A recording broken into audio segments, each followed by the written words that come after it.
2 दिन पहले ही सरदार बीबी को तबीयत बेहतर होने पर अब्बास घर ले आया था और फिर फ़ौरन ही शहर को रवाना हो गया था, जबकि आज सरदार बीबी ने अपने कमरे में नूरे को बुलवाया था। नाहिद, मेरे कंगन लेकर आ। नाहिद को ड्रेसिंग टेबल की दराज की जानिब इशारा करते हुए सरदार बीबी ने हुक्म दिया और उस वक्त नाइमा और नूरे दोनों ही उनके पास उनके कमरे में मौजूद थीं। बीबी जी, कंगन तो यहाँ पर नहीं है। दराज खंगालने के बाद नाहिद ने कहा तो सरदार बीबी के माथे पर बल पड़ गए। ये वो कंगन थे जो वो हर वक्त पहने रखती थी, बीमारी के दौरान अस्पताल में उतारे गए थे। अरे बाउली हो गई है क्या? देख, कहीं पड़े होंगे सही से वहाँ पर, उसे कहते हुए वो खुद भी बेड से उठ गई। सरदार बीबी, आप बैठे आराम करें। नूरे, तुम देखो ज़रा। नाइमा ने उन्हें उठता देखकर नूरे को कहा तो नूरे फ़ौरन उठी और दराज खंगालने लगी। यहाँ तो नहीं है सरदार बीबी। नूरे का जवाब सुनकर सरदार बीबी खुद उठी और देखने लगी, मगर बेसूद। कहाँ जा सकते हैं? अरे नाइमा, हर वक्त पहनने की आदत थी मुझे, ज़िंदगी में पहली बार उतारे तो सोचा अपने होने वाली बहू को पहनाऊंगी अब, मगर ये क्या बदशगुनी हो गई। अब्बास की दादी ने अब्बास के पैदा होने पर मुझे दिए थे। मायूस होकर वो बोली थी।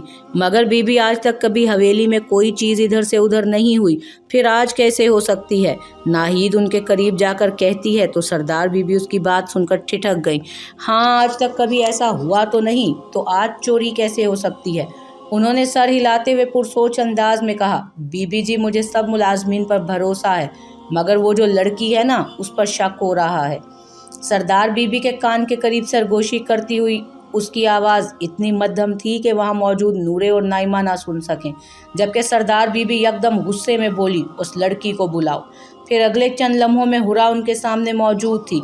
ए लड़की, मुझे सच सच बता, मेरे कंगन तूने चोरी किए हैं ना? हुरा के बाल जकड़े वो धाड़ी, जबकि उसकी बात सुनकर हुरा के पैरों के तले से ज़मीन ही निकल गई। नहीं, मैं चोर नहीं हूँ, हुरा लड़खड़ाती हुई आवाज़ में बोली। उसकी आंसुओं से आंखें भर गईं। झूठ बोली तो जुबान काट दूंगी तेरी। बोल, कहाँ है मेरे कंगन? हुरा के चेहरे को दबोचे वो धाड़ी थी। नाइमा और नूरे परेशानी से सारी सूरत हाल देख रही थी, जबकि नाहिद के चेहरे पर शातराना मुस्कुराहट थी। मुझे नहीं मालूम, वो बमुश्किल बोल सकी थी। घटिया नीच खानदान की लड़की है तू, तुझसे कोई भी उम्मीद की जा सकती है। शराफत से बता दे, नहीं तो हाथ कटवा दूंगी तेरे। उन्होंने एक झटके से उसे ज़मीन पर फेंकते हुए धमकी दी, जबकि अब हुरा मुसलसल रोते हुए नफ़ी में सर हिला रही थी। एक तो उसके तो वहमो गुमान में भी नहीं था कि कंगन कहाँ है, मगर चोरी का इल्ज़ाम लग गया था। मैं चोर नहीं हूँ, मुझे कुछ नहीं पता, हुरा सिसकती हुई कह रही थी। नाहिद, मेरे कमरे की सफाई कौन करता है? सरदार बीबी ने मुड़कर नाहिद से पूछा। यही करती है बीबी जी। नाहिद ने फर्श पर गिरी सहमी हुई हुरा की जानिब इशारा करते हुए कहा। अभी इसके कमरे की तलाशी लेते हैं, पता चल जाएगा कि चोरी किसने की है।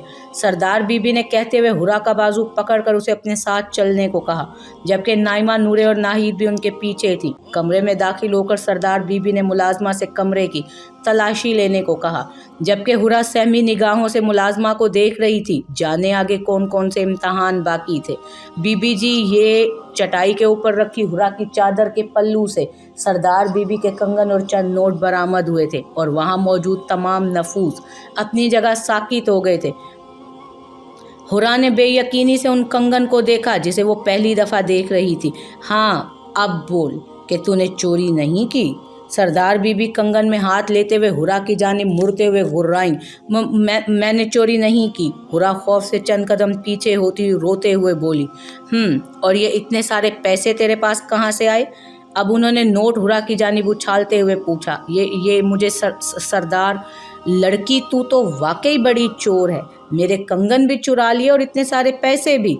हुरा के बोलने से पहले ही वो उसकी बात काट कर बोली। अच्छा, अगर तूने चोरी नहीं की तो ये तेरी चादर के पल्लू में क्या कर रहे हैं? सरदार बीबी कंगन हाथ में लिए धाड़ी। मुझे नहीं पता, मैं नहीं जानती। हुरा नफ़ी में सर हिलाती आंखों में खौफ लिए बोली तो सरदार बीबी ने बाजू से जकड़कर उसे सामने किया और उसके चेहरे पर जोरदार तमाचे मारने लगी। ये होलनाक मंजर देखकर नूरे से रहा नहीं गया और आगे बढ़ी, जब नाइमा ने उसका बाजू थाम कर उसे रोक दिया। अपने कमरे में जाओ नूरे, नाइमा धीमी आवाज़ में हुक्मिया अंदाज में बोली थी। माँ, वो तुम चलो यहाँ से। नूरे ने कुछ बोलना चाहा था जब नाइमा ने उसे रोक दिया और उसे लेकर कमरे से निकल गई, जबकि पीछे सरदार बीबी हुरा को बुरी तरह मार रही थी, यहाँ तक कि वो शिद्दत दर्द से निढाल होकर गिर गई।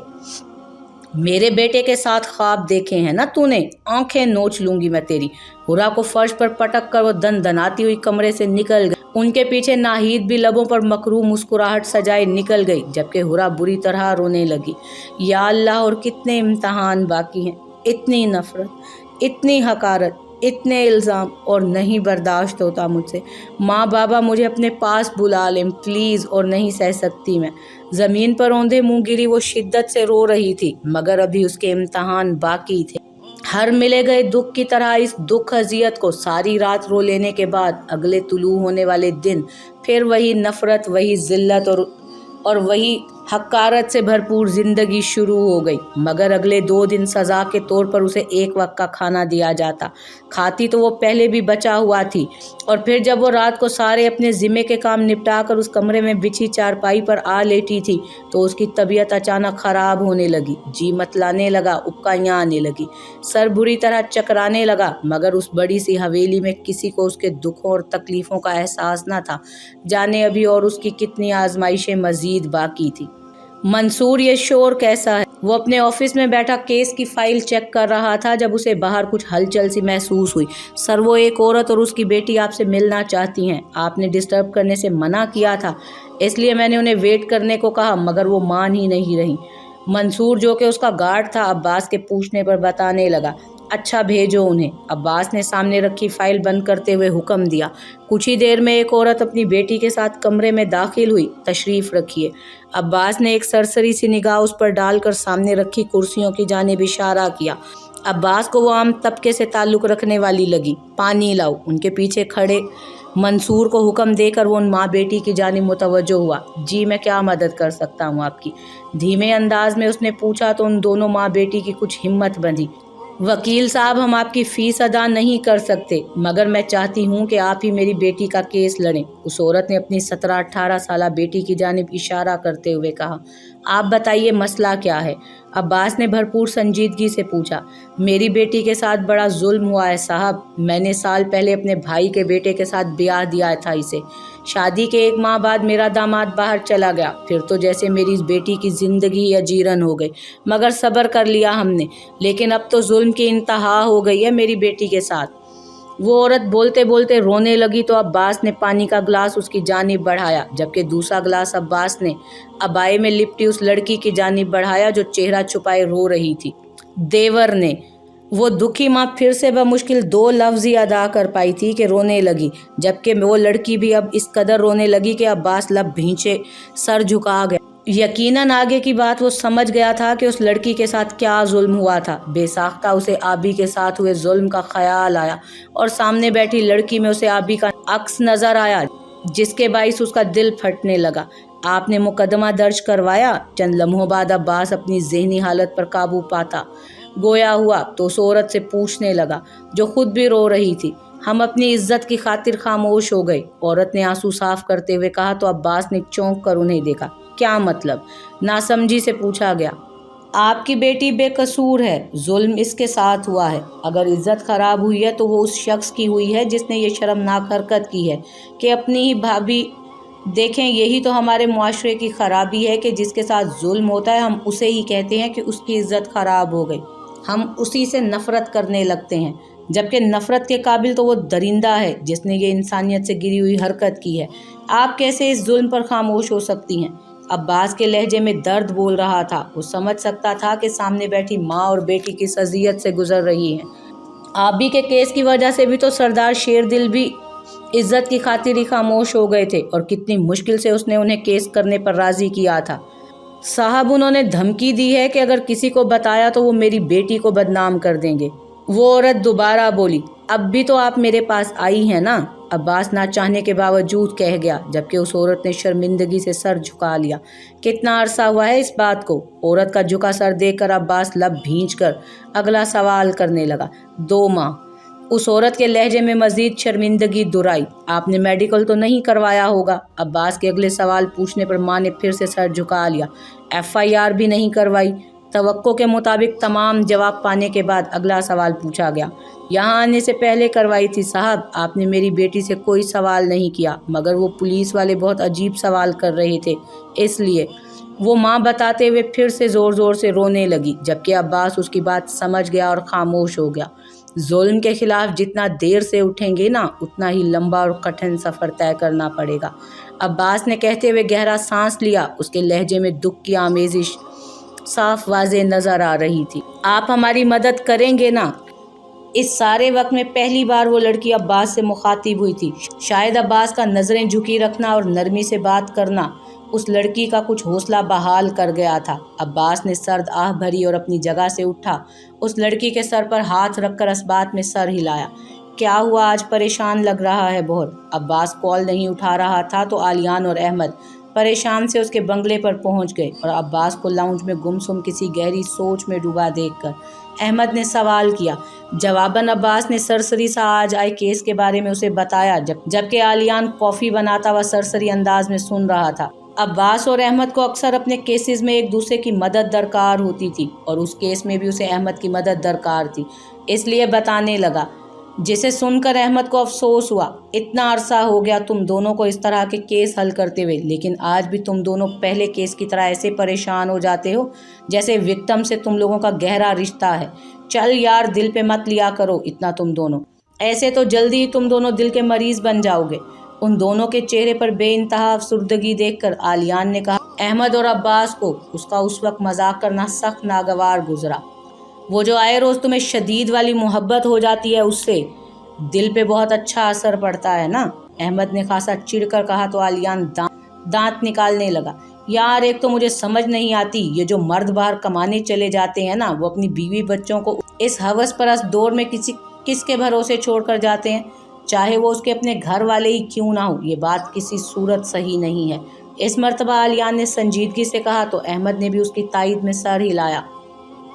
बहुत केस आते हैं मेरे पास भी कि शोहर आउट ऑफ सिटी है या कंट्री, पीछे से उसके घर वाले उसकी बीवी और बच्चों से कैसा सलूक कर रहे हैं, किन हालात से वो गुजर रही है, उन जनाब को मालूम ही नहीं होता।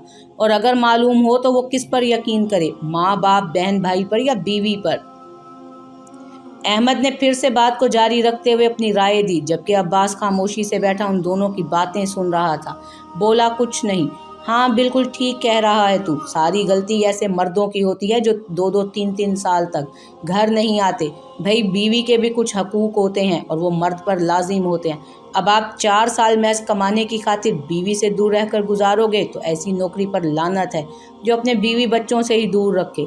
आलियान दो टोक अंदाज में बोला, जबकि अहमद ने भी उसकी बात पर मुत्तफिक होते हुए सर हिलाया। अब्बास बहुत ध्यान से उन दोनों की बातें सुन रहा था। बेसाख्ता उसको हुरा का ख्याल आया था। जाने क्यों अचानक उसका दिल हर शय से उचाट हो गया और हुरा का बार बार डरा सहमा चेहरा उसकी निगाहों के सामने आने लगा, जो उसका दिल बेचैन करने लगा। सुबह जब उसकी आंख खुली तो शदीद नकाहत महसूस हो रही थी, मगर जानती थी कि अगर ज़रा सी भी किसी काम में देर हुई तो मज़ीद ज़िल्लत और सज़ा बन जाएगी। तभी खुद को मजबूत करती उठ बैठी। या अल्लाह, मैं इतनी सख्त जान कैसे हो सकती हूँ कि इतना सब कुछ होने के बाद भी मैं ज़िंदा हूँ। मेरे बाबा तो मुझे एक कांटा भी चुभने नहीं देते थे और अब हर रोज़ इतनी ज़िल्लत और रुसवाई और अजियत के बाद भी ज़िंदा हूँ। चकराते सर को हाथों में गिराए हुरा बेइंतहा अजियत में मुब्तला बोली थी। फिर चादर उठाकर खुद पर ओढ़ी और बमुश्किल उठ खड़ी हुई। चेहरे पर ठंडे पानी के छपके मारे और चादर से चेहरा साफ करती लड़खड़ाते कदमों से बावर्ची खाने की जानिब बढ़ी। रात से कह की वजह से जो थोड़ी बहुत ताकत थी जिस्म में, अब वो भी नहीं रही थी, मगर अपना दर्द करता वजूद घसीटते वो बेहिसी की चादर ओढ़े नाश्ते की तैयारी में लग गई। मगर सर शदीद चकराने लगा और अंडे को देखकर उसे उबकाइयाँ आने लगी। मुंह पर हाथ रखती वो वॉशरूम की तरफ बढ़ी। या अल्लाह, अब क्या करूं मैं?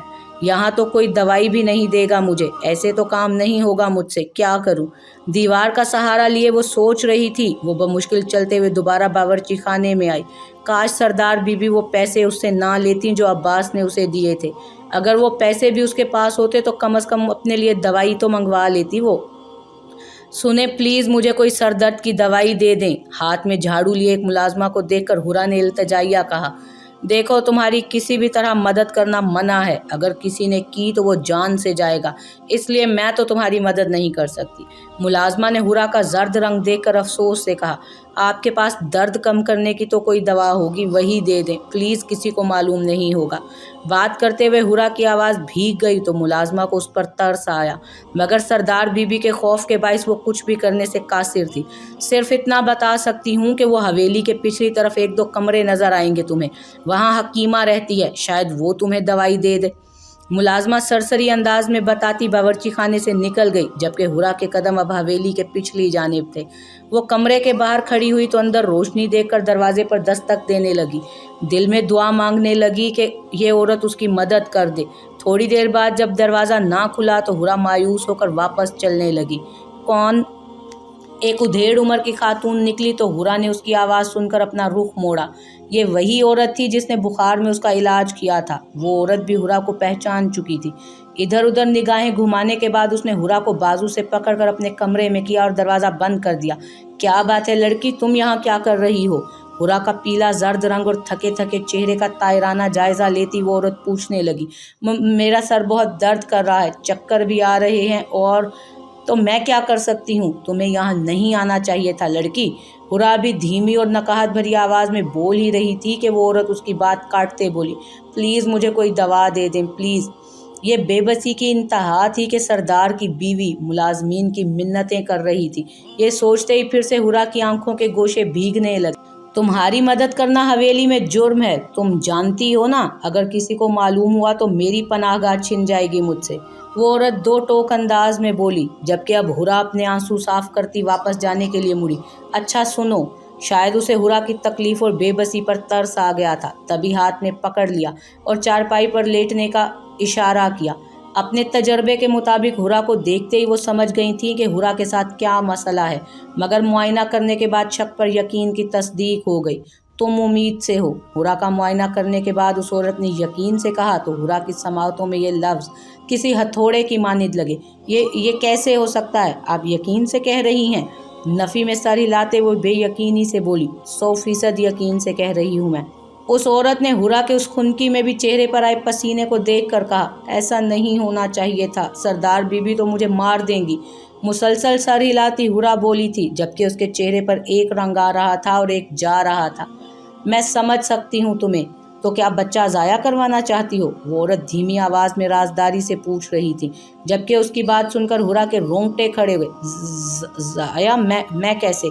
खौफ और तकलीफ के मिले जुले तासुरात लिए वो बोली थी, बच्चे को खुद ही मारना, ये सोच ही इस कदर तकलीफ देती कि हुरा रोने लगी। फिर छोटे सरदार को बता दो कि तुम उम्मीद से हो, अगर बेटा पैदा कर दिया ना तुमने तो बड़े सरदार और सरदार बीबी भी शायद तुमसे खुश हो जाएं और वारिस पाकर यकीनन खुश ही होंगे। वो औरत हुरा के शाने पर हाथ रखकर बोलने लगी, और अगर बेटी पैदा हो गई तो? हुरा ने डरते हुए उससे पूछा। अरे क्यों ऐसी बात मुंह से निकाल रही हो?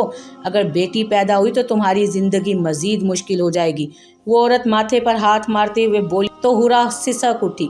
ये रखो दवा, इससे तबीयत बेहतर हो जाएगी तुम्हारी। अब वो औरत हुरा को एक शॉपर थमाते हुए कह रही थी, कब मालूम होगा कि बेटा है या बेटी? शॉपर थामते हुए हुरा ने डरते डरते पूछा। इसके लिए थोड़ा सब्र करना पड़ेगा तुम्हें, उसने धीमी आवाज़ में कहा तो हुरा ने सर हिलाया। शुक्रिया आपका बहुत। हुरा दरवाजे की जानिब बढ़ते हुए गोया हुई तो हकीमा ने महज सर हिलाया। अगर तुम खून बहा में ना आई होती ना तो ये खबर सुनकर हवेली में जश्न मनाया जाता।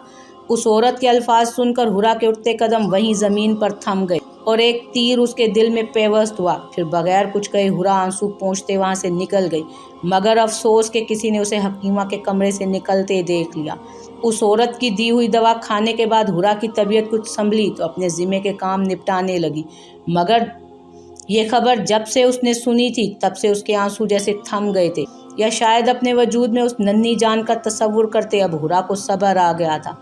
मगर परेशानी तो उसकी मज़ीद बढ़ गई थी, क्योंकि वो जानती थी कि यह खबर हवेली में तूफ़ान ले आएगी। छोटे सरदार, ये नहीं होना चाहिए था। हवेली में तो जब मुझे इज्जत नहीं दी जाती तो मेरी औलाद को कैसे दी जाएगी? खुदाया, ये कैसी खुशी है जिसमें दुख पोशीदा है। वो नहीं जानती थी कि अब्बास ये खबर सुनकर कैसा तासुर देगा, मगर उसका अपना दिल बेचैन हो रहा था। बार बार उस औरत की बात याद आ रही थी कि बच्चा ज़ाया, और इससे आगे सोचते हुए हुरा के रोंगटे खड़े हो जाते। सुनो। हुरा लाउंज की सफाई कर रही थी जब नूरे ने उसे मुखातिब किया तो वो उसकी जानिब मुतवज्जो हुई। जी। हुरा उसकी जानिब मुड़ते हुए बोली, क्या नाम है तुम्हारा? हुरा को बगौर देखते हुए नूरे ने पूछा। हुरा। हुरा ने बताते हुए सर झुका लिया। उसे बेख्तियार अब्बास का ख्याल आया था। उससे हुई अपनी पहली मुलाकात याद आई। बेसाख्ता उस मुलाकात को याद करते हुए उसका चेहरा हया के बाइस सुर्ख हुआ, जबकि नूरे ने उस पल उसका झुका चेहरा बगौर देखा था। तुम बीमार हो क्या? नूरे ने उसका तायराना जायजा लेते हुए पूछा। जी वो बस। हुरा को समझ नहीं आई कि क्या जवाब दे, तभी बात अधूरी छोड़ दी। काश तुम हमारी जिंदगियों में ना आई होती तो आज छोटे सरकार सिर्फ मेरे होते। नूरे की बात पर हुरा ने ठिठक कर उसे देखा। उसके अंदाज में खफगी के अलावा कुछ नहीं था। आपको मेरे वजूद से कोई खतरा नहीं है। मैं न कभी सरदार और आपके बीच में थी और न कभी आऊंगी। हुरा ने निगाहें नूरे के खूबसूरत चेहरे पर जमा कर कहा। तुम्हारा वजूद इतना भी बेज़रर नहीं है जिससे बेखबर रहा जाए। नूरे ने हुरा के चेहरे को देखते हुए कहा, जहां उसे एक अलग सुकून नजर आया। इतनी मुश्किल जिंदगी के बावजूद चेहरे का पुरसकून होना शायद उसके सब्र के बाइस खालिक की अता थी, जबकि हुरा नूरे की बात का मतलब समझ ही नहीं सकी थी। मैं हमेशा अपनी बात पर कायम रहूंगी कि मैं आपके और सरदार के बीच कभी नहीं आऊंगी, वो लहजे में यकीन लिए बोली थी। तुम हमारे बीच उसी वक्त आ गई थी जब उनका तुम्हारे साथ निकाह हुआ था। नूरे ने जता कर कहा तो कुछ पल को हुरा कुछ ही ना बोल सकी। मैं जानती हूँ कि तुम बहुत अजियत से गुजर रही हो, मगर तुम ये नहीं जानती कि मैं किस अजियत से गुजर रही हूँ। ये सोच ही कितनी अजियतनाक है कि जो आपका हो उसे किसी और की दस्तरस में देखना कितना तकलीफ दे होता है। इससे बड़ी अजियत क्या होगी कि मैं देख कर भी जिंदा हूँ। इससे बड़ी अजियत क्या होगी कि मैं देख कर भी जिंदा हूँ। नूरे ने हुरा को खामोश पाकर दोबारा कहा तो हुरा ने नफ़ी में सर हिलाया। मैं समझ सकती हूँ। नहीं समझ सकती तुम। जानती हो क्यों? नूरे ने हाथ के इशारे से हुरा को चुप रहने का कहा। क्योंकि तुम्हें हर जुल्म के बदले में अब्बास जैसा हमसफ़र मिला है। तुम्हारी खुशबख्ती पर रश्क आता है मुझे।